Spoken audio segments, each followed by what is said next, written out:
Komisi 6 DPR RI menyoroti kinerja perusahaan-perusahaan BUMN farmasi yang masih merugi. Di antaranya PT Kimia Farma yang masih merugi hingga 421,8 miliar rupiah hingga kuartal ketiga 2024 meskipun memiliki ribuan unit apotek. Nah baik teman-teman, barusan kita sudah nonton nih berita tentang Kimia Farma yang lagi mengalami kerugian. Nah setelah melihat berita itu tuh pasti muncul pertanyaan kayak sebenarnya apa sih yang bikin perusahaan sebesar Kimia Farma bisa bangkrut? Jadi sekarang kami dari kelompok 5 akan mencoba menjawab pertanyaan itu nih lewat analisis laporan keuangannya. Nah dalam presentasi ini kita bakal lihat Kimia Farma dari 4 sisi, yaitu yang pertama ada analisis risiko, yang kedua ada analisis profitabilitas, yang ketiga ada analisis kebangkrutan, dan yang terakhir ada analisis pasar. Nah jadi lewat 4 analisis ini kita bakal lihat gambaran lengkap di balik kerugian yang diberitakan tadi. Jadi bukan cuma sekedar Kimia Farma rugi, tapi kenapa bisa rugi, apa faktor pemicunya, dan bagaimana kondisi keuangannya secara menyeluruh. Oke, tanpa berlama-lama, kami kelompok 5 akan mulai dengan analisis yang pertama, yaitu analisis risiko. Nah, dalam analisis risiko ini ada dua pembagian nih. Yang pertama ada untuk perhitungan likuiditas jangka pendek, dan yang kedua ada perhitungan likuiditas jangka panjang. Di sini saya akan menjelaskan likuiditas jangka pendek. Dalam menganalisis likuiditas jangka pendek itu ada 4 perhitungan. Yang pertama ada untuk perhitungan rasio lancar. Kemudian yang kedua ada quick ratio. Yang ketiga ada rasio aliran kas terhadap utang lancar, dan yang ketiga ada rasio modal kerja. Nah, kita masuk ke rasio lancar. Jadi rasio lancar tuh untuk apa sih? Rasio lancar tuh digunakan untuk melihat apakah perusahaan mampu membayar utang jangka pendeknya dengan aset lancar yang dimiliki. Nah, untuk menghitung rasio lancar tuh ada rumusnya, yaitu aktiva lancar dibagi kewajiban lancar. Di sini kita bisa lihat pada tahun 2023 rasio lancarnya itu adalah 0,513, dan pada tahun 2024 tuh turun menjadi 0,494. Nah, angka yang kurang dari 1 tuh berarti aset lancar perusahaan tuh tidak cukup untuk menutup kewajiban lancarnya. Jadi, Kimia Farma tuh berada dalam kondisi likuiditas yang kurang baik. Penurunan rasio dari 0,513 ke 0,494 ini juga menunjukkan bahwa kemampuan perusahaan untuk memenuhi kewajiban jangka pendek itu semakin melemah. Jadi secara sederhana perusahaan tuh butuh meningkatkan pengelolaan kas, piutang, dan persediaannya agar posisi likuiditasnya bisa membaik. Nah, kita masuk ke yang selanjutnya, yaitu ada quick ratio. Apa itu quick ratio? Itu adalah rasio likuiditas yang lebih ketat dibanding rasio lancar. Ini karena hanya menghitung aset yang benar-benar cepat dicairkan seperti kas dan piutang.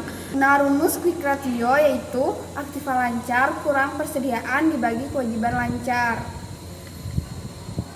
Di sini dapat kita lihat perhitungannya dari tahun 2024 dan tahun 2023. Nah, dapat kita lihat hasilnya. Pada tahun 2023, quick ratio Kimia Farma adalah 0,303, dan di tahun 2024 sedikit naik menjadi 0,305. Walaupun ada kenaikan kecil, angkanya tetap berada di bawah 1. Jadi artinya aset cepat perusahaan tuh belum cukup untuk menutupi kewajiban jangka pendeknya.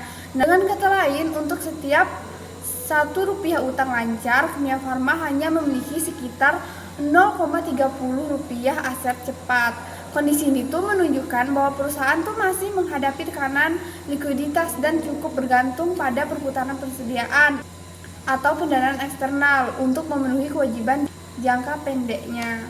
Nah, kita masuk ke rasio aliran kas terhadap utang lancar. Rasio ini tuh menunjukkan seberapa besar kemampuan perusahaan dalam membayar kewajiban jangka pendek menggunakan kas yang benar-benar dihasilkan dari aktivitas operasional. Jadi yang dibandingkan di sini tuh adalah arus kas operasi dan utang lancar. Sebagaimana dapat kita lihat di rumusnya, yaitu aliran kas dari operasi dibagi kewajiban lancar atau utang lancar. Nah, di sini dapat kita lihat pada tahun 2023 dan 2024-nya. Hasilnya pada tahun 2023 rasionya adalah 0,029, atau kalau dijadikan persen itu jadinya 2,9%. Sedangkan pada tahun 2024 itu turun menjadi 0,019 atau 1,9%. Nah, angka yang sangat kecil ini tuh berarti arus kas operasi yang masuk masih jauh dari cukup untuk menutupi kewajiban lancar. Misalnya nih, pada tahun 2024 di setiap utang lancar Rp1, perusahaan hanya mampu menutup sekitar Rp0,019 dari kas operasionalnya.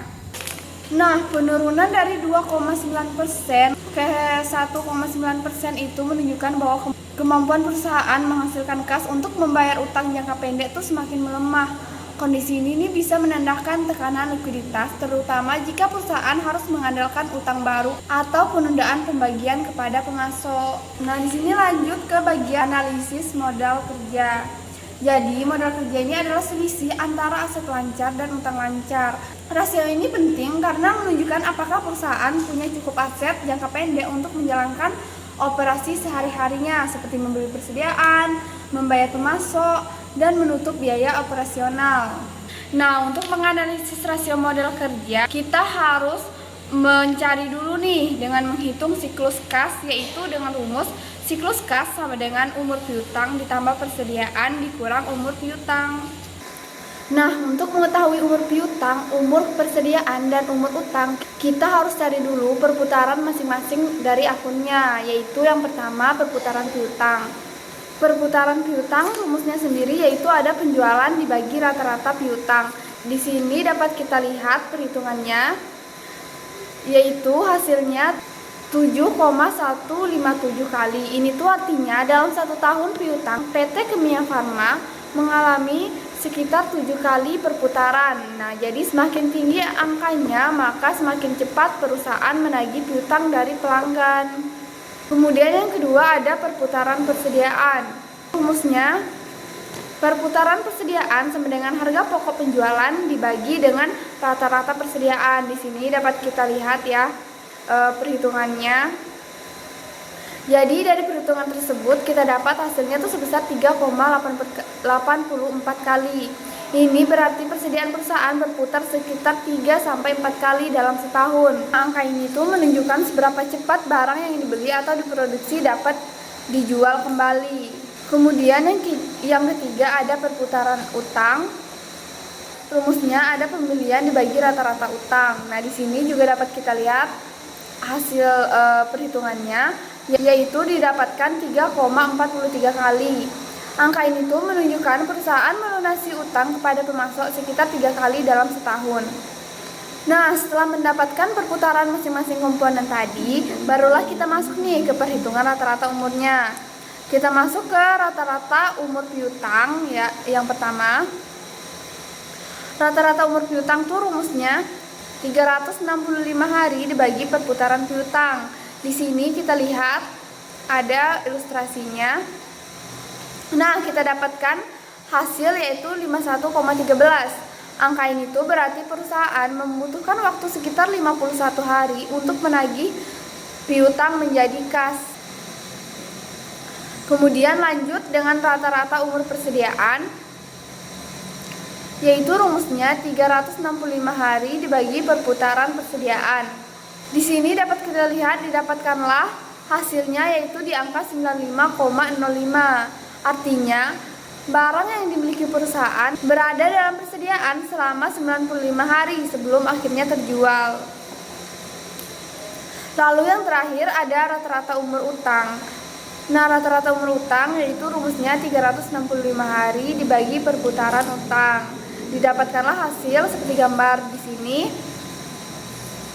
yaitu kita dapatkan 106,32. Jadi angka ini berarti perusahaan rata-rata membayar utang kepada pemasok setelah 106 hari. Nah, setelah kita dapat semua rata-rata umurnya, yang terakhir kita hitung siklus arus kas tadi, yaitu dengan menambahkan 51 hari dari umur rata-rata piutang ditambah 95 hari dari umur rata-rata persediaan, kita kurangi dengan 116 hari umur rata-rata utang. Didapatkanlah 40 hari. Jadi dapat kita katakan siklus arus kas pada PT Kimia Farma yaitu 40 hari. Nah, itulah rasio modal kerja dari PT Kimia Farma. Nah, berdasarkan hasil dari seluruh perhitungan rasio likuiditas jangka pendek Dapat kita simpulkan bahwa PT Kimia Farma ini memiliki efisiensi operasional yang cukup baik dalam mengelola siklus kas. Tapi kelemahan pada struktur aset lancar dan besarnya utang jangka pendek menyebabkan kondisi likuiditas perusahaan secara umum nih masih rendah dan beresiko.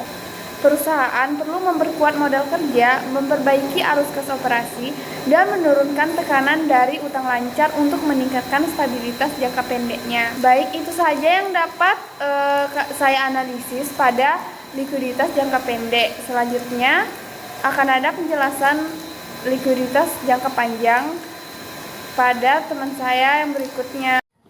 Baik, di sini saya akan melanjutkan analisis risiko dari teman saya yang kedua, yaitu analisis risiko likuiditas jangka panjang.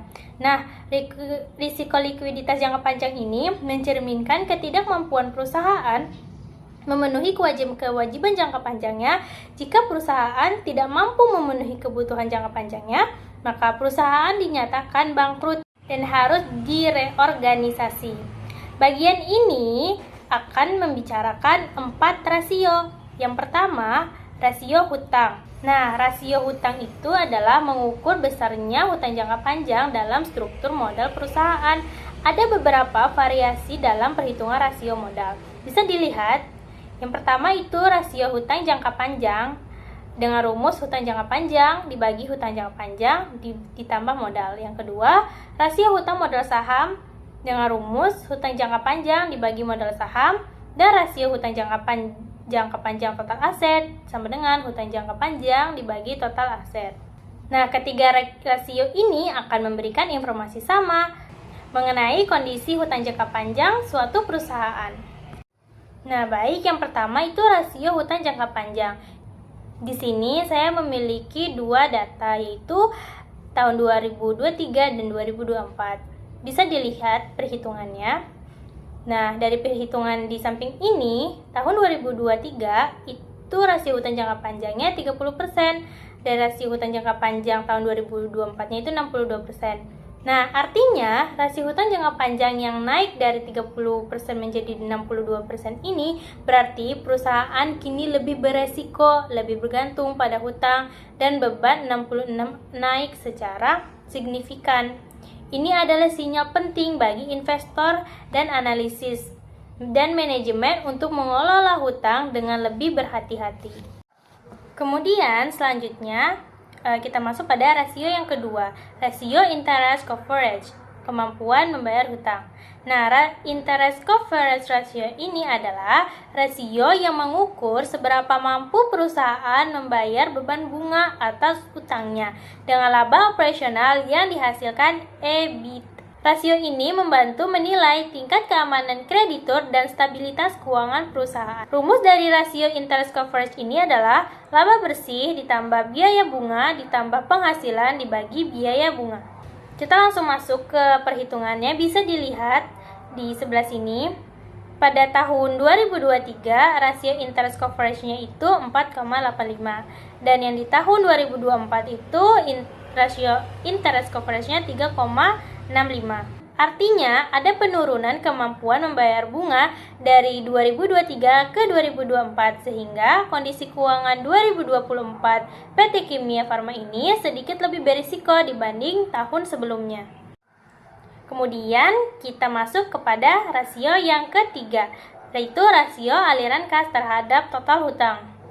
Rasio ini mengukur seberapa besar arus kas operasi yang mampu dihasilkan perusahaan untuk menutupi total hutangnya.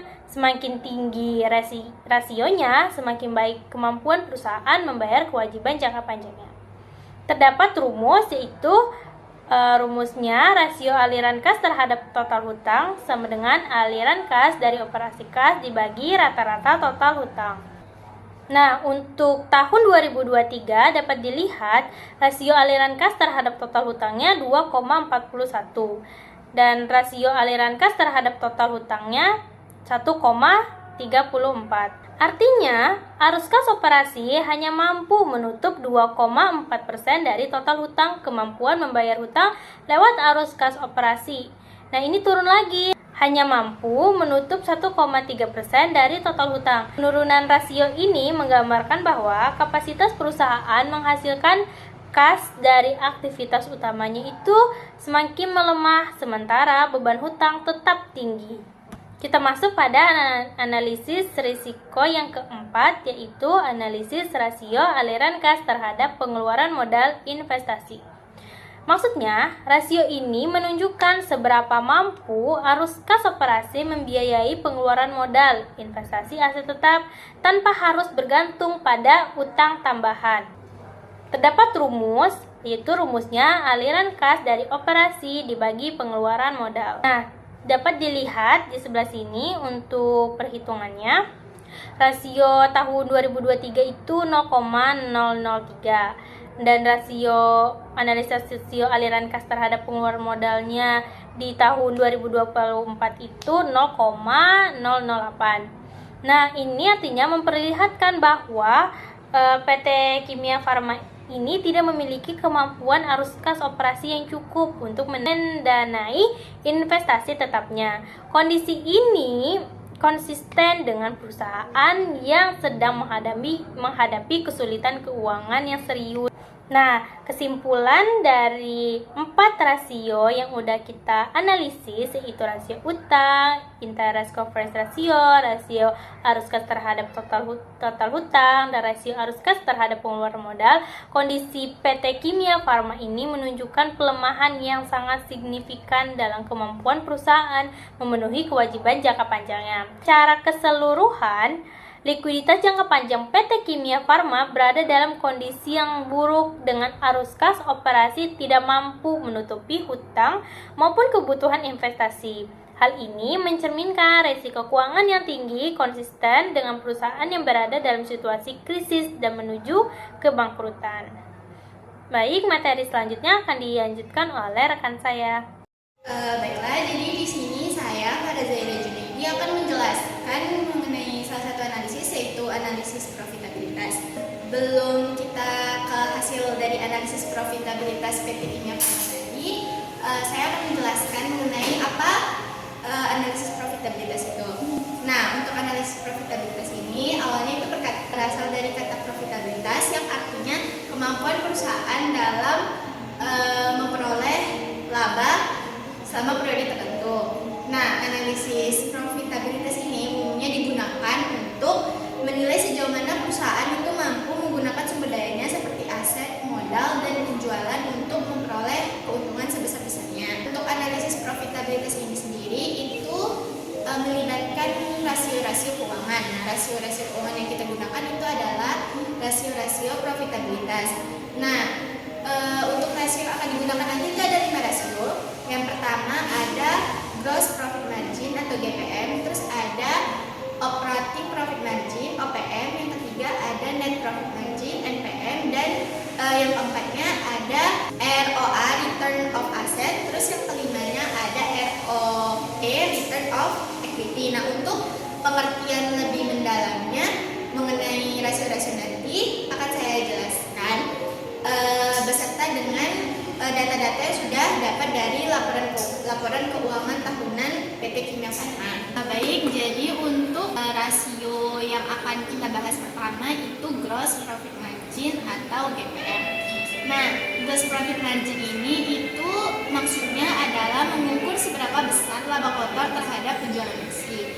Nah, rumusnya sendiri itu laba kotor dibagi penjualan bersih dikali 100%. Nah, untuk data penganalisisan ini sendiri itu menggunakan 3 tahun ke belakang, yaitu 2024, 2023, dan 2022. Yang pertama kita akan menganalisis yang pada tahun 2022 terlebih dahulu.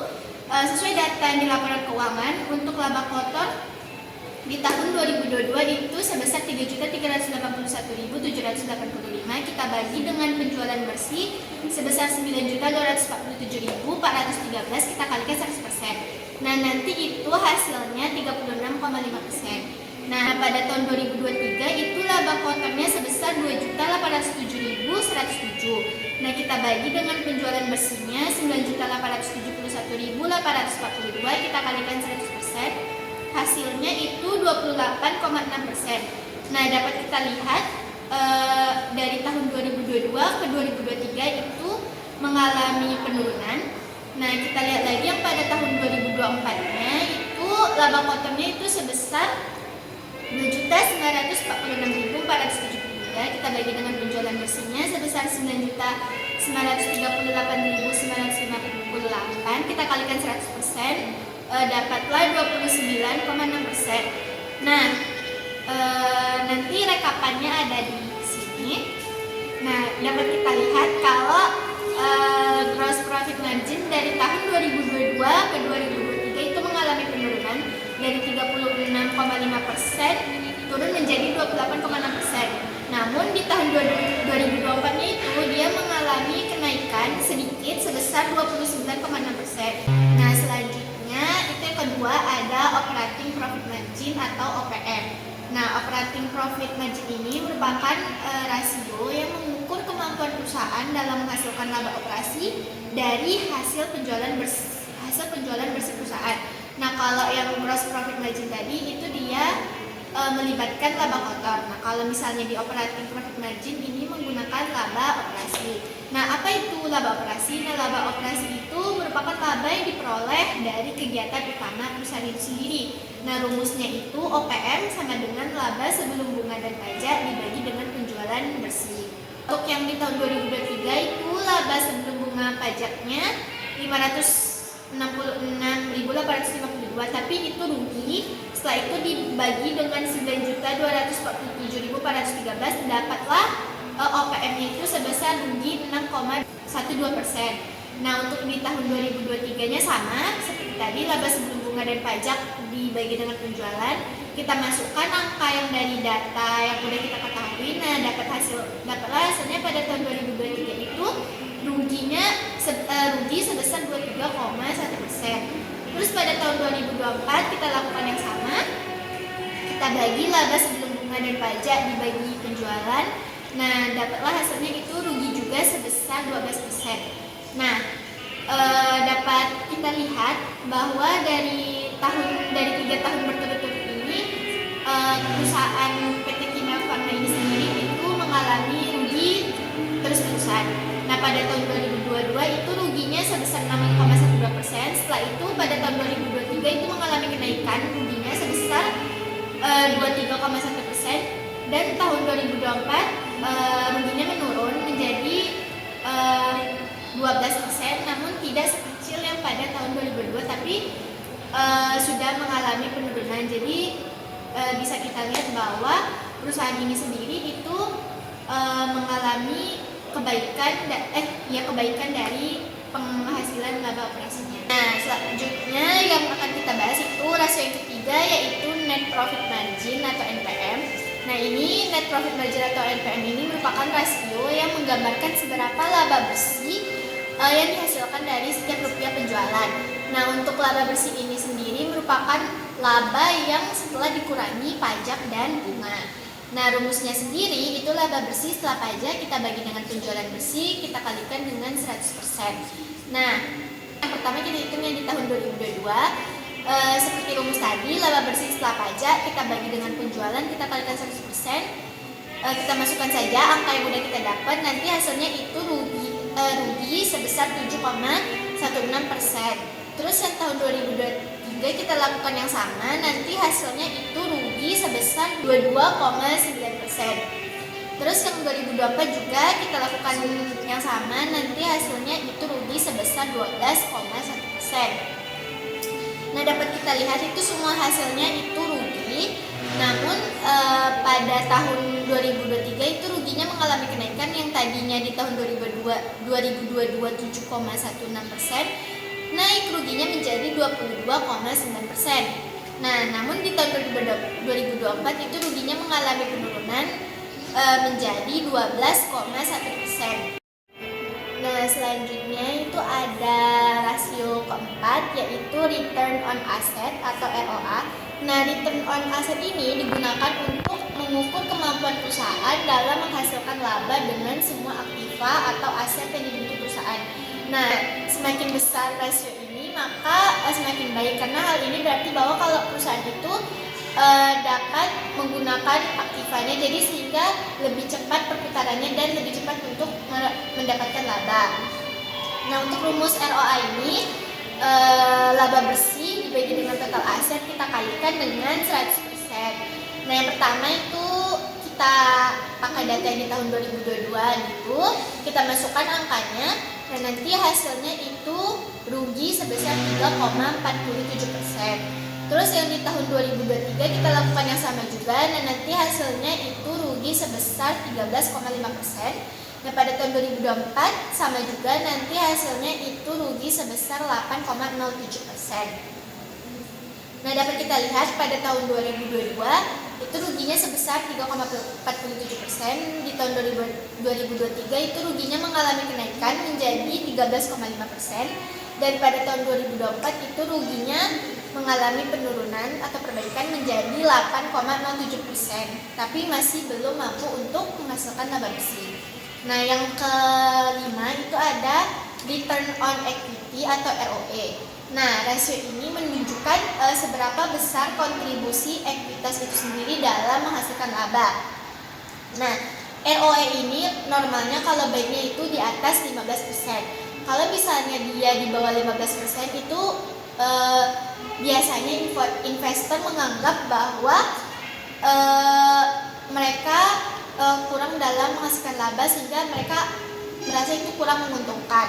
Nah, untuk rumus dari ROE ini sendiri itu laba bersih setelah pajak dibagi dengan ekuitas kita kalikan dengan 100%. Nah, untuk ROE ini sendiri itu saya pakai hanya 2 tahun ke belakang, yaitu 2023 dan 2024. Nah, pada tahun 2023 itu laba bersih setelah pajaknya 2.260.684 kita bagi dengan nilai ekuitas pada tahun tersebut sebesar 4.778.240, kita kalikan 100%, hasilnya 47,3%. Terus kita lakukan hal yang sama pada tahun 2024, laba bersihnya kita bagi dengan ekuitas, kita kalikan 100%, sudah dimasukkan ke nominalnya, nanti hasilnya itu 35,1%. Dapat kita lihat bahwa pada tahun 2023 ke 2024 itu perusahaan mengalami penurunan dalam mengkontribusikan ekuitasnya untuk menghasilkan laba.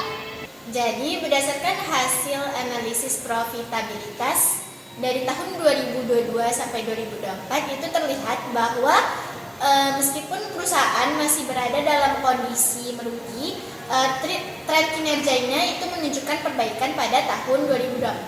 Nah, hal ini itu tercermin dari rasio-rasio yang kita hitung tadi, dari margin laba, ROA, dan ROE. Nah, dengan demikian perusahaan Kimia Farma tadi itu memiliki peluang untuk mencapai laba positif di periode berikutnya, karena dapat kita lihat tadi bahwa dari tahun 2023 ke 2024 itu sendiri mengalami penurunan untuk kerugiannya.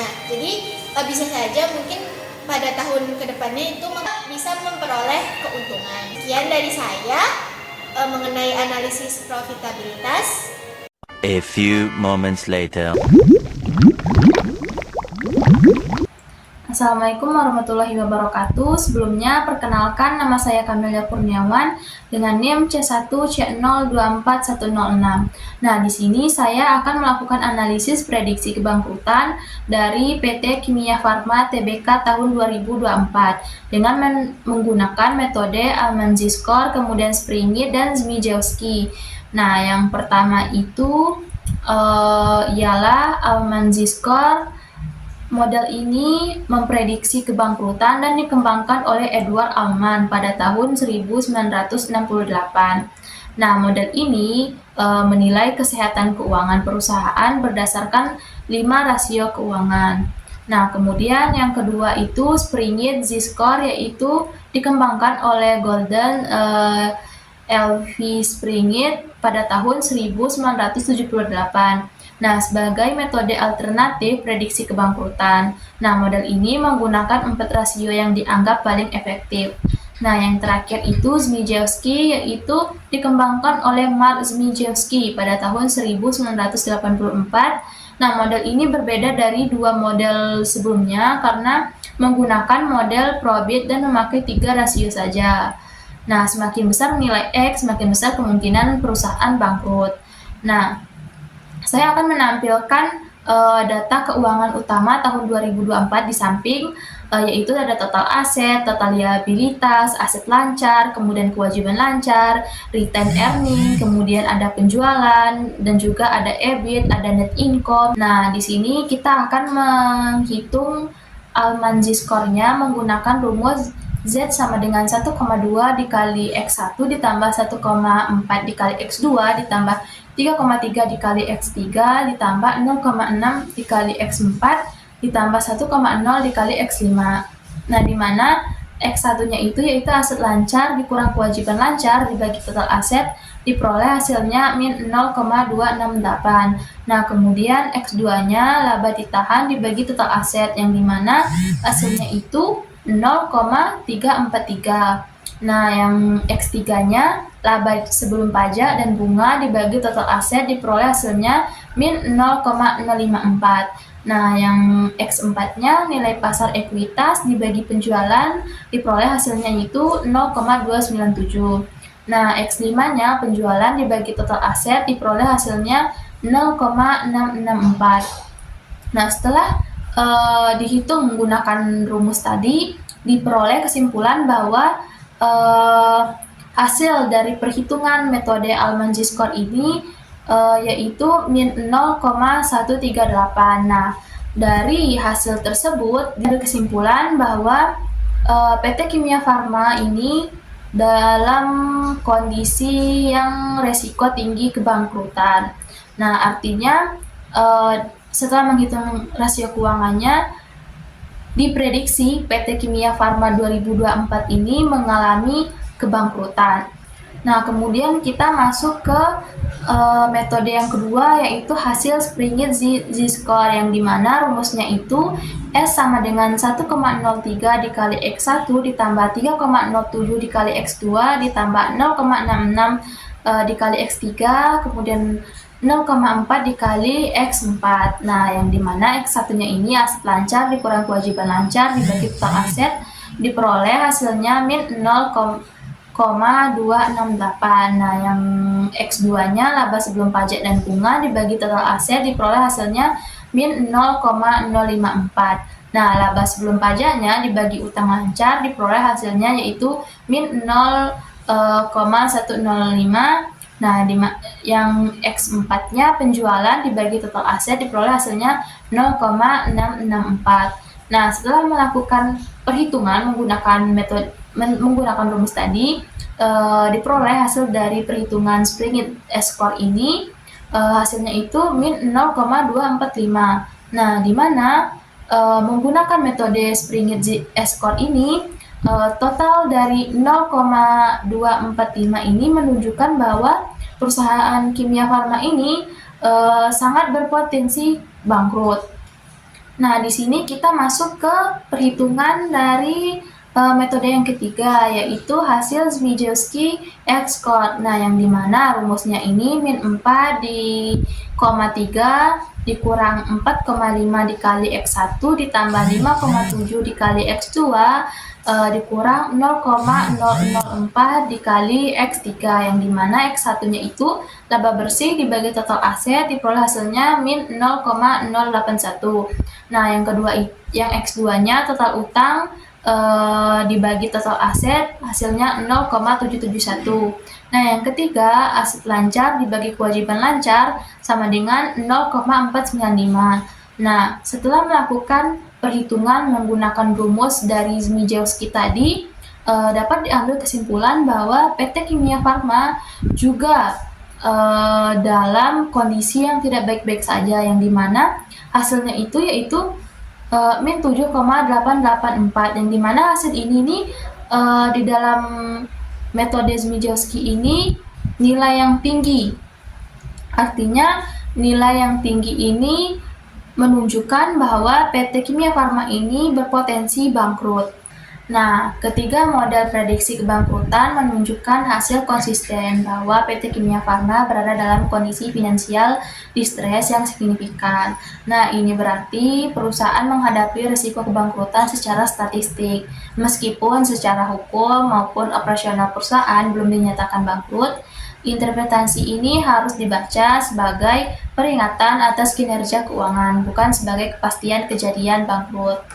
Nah, meskipun demikian, ini belum berarti perusahaan benar-benar bangkrut, melainkan menunjukkan perlunya tindakan perbaikan strategi untuk memulihkan kinerja keuangan dari PT Kimia Farma.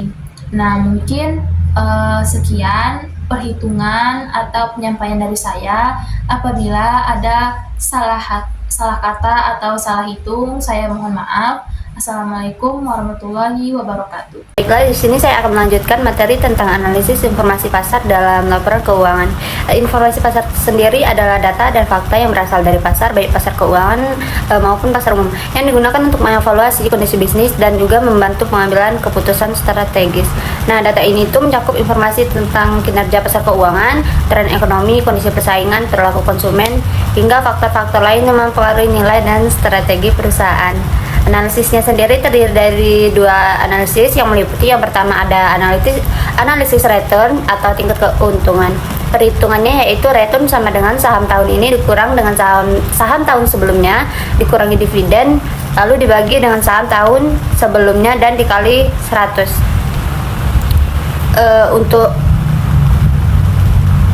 Untuk perhitungan laporan keuangan Kimia Farma, yaitu ada return sama dengan 805 dikurangi dengan 1400 ditambah 0, lalu dibagi dengan 1400 dikali 100.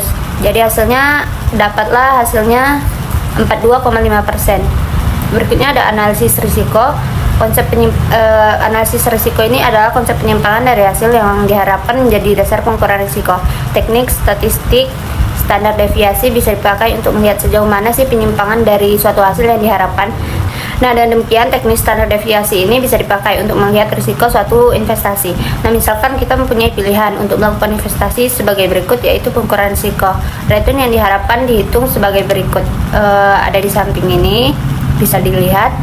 Yaitu di sini ada kondisi ekonomi probabilitas yang terdiri dari resesi parah, resesi sedang, normal, baik, dan juga sangat baik. Lalu yang dihitung dalam ini ada return investasi dalam persen. Cara menghitungnya yaitu return A yaitu 0,5 dikali dengan 8,0.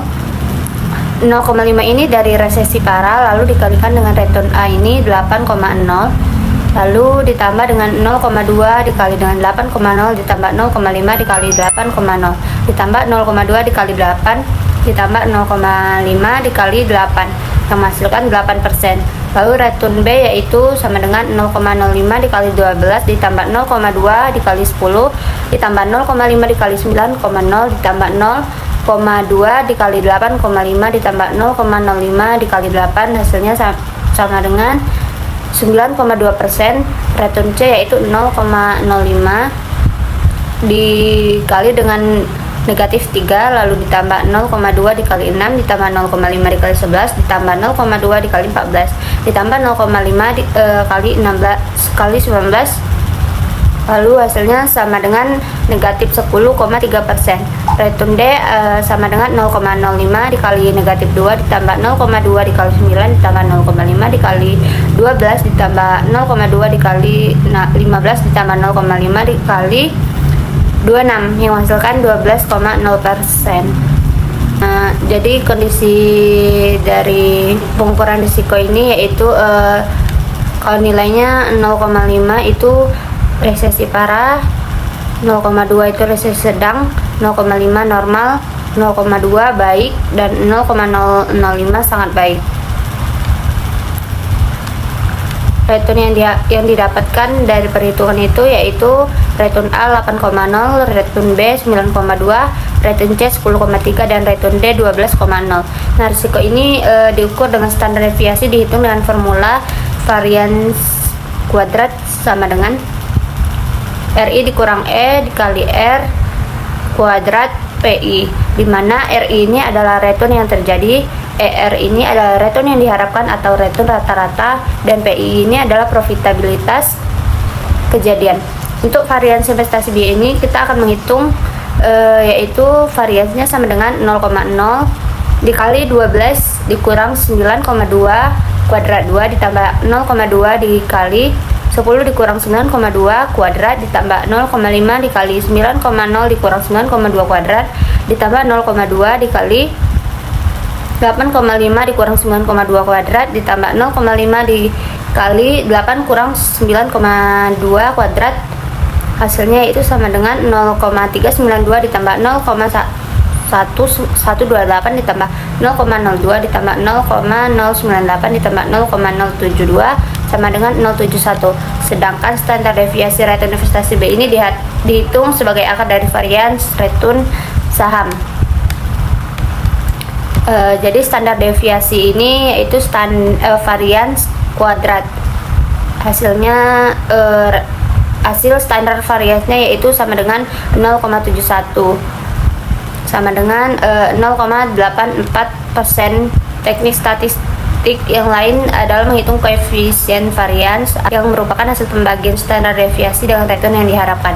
Nah, untuk investasi B ini koefisien variasinya yaitu koefisien variasi 0,84 dibagi dengan 9,2 sama dengan 0,09. Nah, di samping ini bisa kita lihat tabel investasi D, yaitu di sini ada terdiri dari return yang diharapkan, varians, standar deviasi dan juga koefisien variasi. Nah, alternatif investasinya yaitu ada A, B, C dan juga D. Nah, dari tabel ini nampak bahwa investasi D ini memberikan return yang paling tinggi, sedangkan investasi A memberikan return yang paling rendah. Nah, risiko investasi D ini juga paling besar, sedangkan risiko investasi A ini merupakan yang paling kecil. Dari data di atas ini dapat kita ambil kesimpulan bahwa semakin tinggi risiko akan semakin tinggi pula return yang kita harapkan. Berikutnya ada portofolio. Di sini di dalam tabel berikut ini ada portofolio yang terdiri dari saham biasa, obligasi perusahaan, obligasi pemerintahan, dan juga treasury bill. Kita akan menghitung rata-rata return nominal, rata-rata return real, dan juga standar deviasi. Saham biasanya terdiri dari rata-rata return nominal 12,0, rata-rata return realnya 8,8, dan standar deviasinya 21,1. Lalu berikutnya bisa kita lihat di tabel. Nah, portofolio ini bisa diartikan sebagai kumpulan lebih dari satu set dan menggunakan data historis. Return ini bisa kita hitung sebagai berikut, yaitu yang pertama adalah return rata-rata historis dengan rumus sigma RT per N. Terus yang kedua varian sama dengan sigma RT dikurang E per dikali RT kuadrat per N kurang 1. Berikutnya ada standar deviasi sama dengan 0 kuadrat dikali dengan 1/2. Return portofolio ini merupakan rata-rata tertimbang dari return individual, seperti return portofolio sama dengan W1 dikali R1 ditambah W2 dikali R2 ditambah berikutnya lalu ditambah WN dikali RN, di mana RP ini adalah return portofolio, W1, W2 dan WN ini adalah bobot untuk masing-masing investasi. Lalu ada R1, R2 dan RN ini ada return untuk tiap-tiap alternatif investasi. Nah, di sini ada tabel portofolio, yaitu di sini ada kondisi ekonomi, probabilitas dan juga return investasi dalam persen. Nah, kondisi ekonomi ini terdiri dari resesi parah, resesi sedang, normal, baik dan juga sangat baik. Probabilitasnya 0,5, 0,20, 0,50, 0,20 dan juga 0,05. Return investasinya yaitu 12,0, 10,0, 9,0, 8,5 dan juga 8,0. Return C-nya yaitu negatif 3,0, 6,0, 11,0, 14,0 dan juga 19,0. Lalu ada portofolionya 4,50, 8,00, 10,00, 11,25 dan juga 13,50. Ini kita jumlahkan lalu dibagi dengan total kondisi ekonomi. Menghasilkan di sini ada return investasi yang B yaitu senilai 9,2%, lalu yang C ada 10,3% dan juga portofolio ada 9,75%. Materi berikutnya tentang model indeks tunggal dan capital asset pricing model. Nah, model indeks tunggal ini harga saham cenderung bergerak searah dengan indeks pasar. Kenaikan indeks pasar sama dengan sebagian besar saham naik, sedangkan penurunan indeks pasar sama dengan sebagian besar saham turun. Nah, ini menunjukkan bahwa adanya faktor bersama atau common faktor yang mempengaruhi semua saham. Nah, rumusnya yaitu RI sama dengan alpha I ditambah beta I RM ditambah EI, di mana RI sama dengan return saham I, lalu alpha I yaitu return yang tidak dipengaruhi pasar, beta I sensitivitas return saham terhadap pasar, dan juga RM yaitu return saham, misalnya IHSG. Sedangkan EI adalah kesalahan residual atau unsystem risk. Nah, risiko dalam model indeks tunggal ini ada dua, yaitu yang pertama ada risiko sistematis. Ini tidak dapat dihilangkan melalui diversifikasi, dipengaruhi faktor ekonomi makro. Lalu yang kedua ada risiko tidak sistematis. Ini berlaku pada perusahaan tertentu dan juga dapat dihilangkan dengan diversifikasi. Materi berikutnya tentang capital asset pricing model. Ini menjelaskan hubungan antara risiko dan juga return yang diharapkan. Investor memperoleh kompensasi atas return bebas risiko atau RF. Lalu yang kedua ada premi risiko pasar. Rumusnya beta dikali RM dikurangi dengan RF. Rumus capital asset ini yaitu RI sama dengan RF ditambah beta I lalu dikali RM dikurangi dengan RF, di mana RI ini adalah return yang diharapkan dari saham, RF ini ada return bebas risiko misal deposito pemerintah, beta I ini adalah beta atau ukuran risiko sistematis saham, sedangkan RM ini adalah return pasar. Nah, interpretasi beta ini yaitu beta lebih dari satu itu menunjukkan saham agresif dan lebih fluktuatif dari pasar, sedangkan beta sama dengan satu itu saham netral bergerak searah dengan pasar. Lalu beta lebih kecil dari satu itu saham defensif lebih stabil dari pasar, dan juga beta lebih kecil dari 0 itu saham negatif bergerak berlawanan arah dengan pasar. Nah, contoh perhitungannya itu yaitu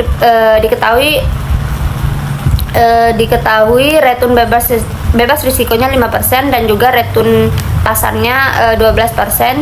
Lalu ada beta ukuran risiko sistemnya ada 1,2. Jadi return yang diharapkan yaitu sama dengan 5% ditambah 1,2 lalu dikali dengan 12% dikurangi 5%, hasilnya yaitu 13,4%. Nah, saham ini diharapkan memberikan return sebesar 13,4%.